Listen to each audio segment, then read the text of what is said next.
Some of the things I'll miss about Vancouver are the diversity of folks there, the amazing restaurants. I had really started to form some really solid friendships, but I always knew that I wanted to come back to Victoria.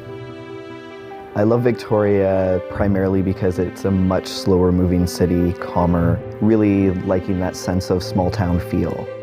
And also my partner and I want to start a family and really excited about the possibility of finding a house. My partner and I found a home we had fallen in love with, and we asked James to come in from Bloodhound to do the home inspection, and he informs us that there's 2 inches of water in the crawl space. I was very devastated by this. Being a first-time home buyer, not really understanding what that meant, James was able to really explain the implications of that. This was something that the sellers had not disclosed. And of course, I'm getting really upset thinking, is this not something that folks have to? In the end, we decided to walk away from the house. It was very difficult. It was definitely a blow to my partner and I, thinking that we had found our dream home and now it had just been ripped away at the last minute. And then we had to start the search all over again.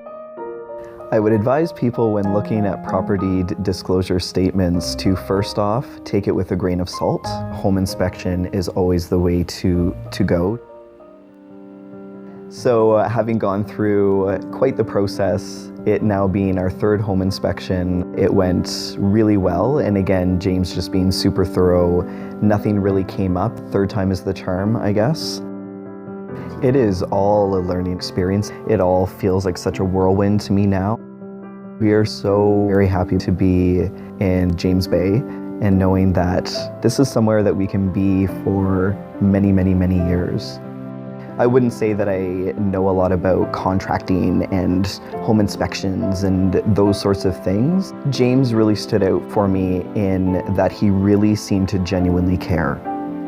And he just really seemed to understand how stressful of a situation this was. And he just seems like the type of guy that I could relate to and I didn't feel intimidated by. And he just made it seem very easy to understand. I would recommend a Bloodhound to everyone. I have stated this right after the first home inspection. The fact that he had taken a picture of a cabinet that was rubbing made me realize that this is definitely an extremely thorough home inspector.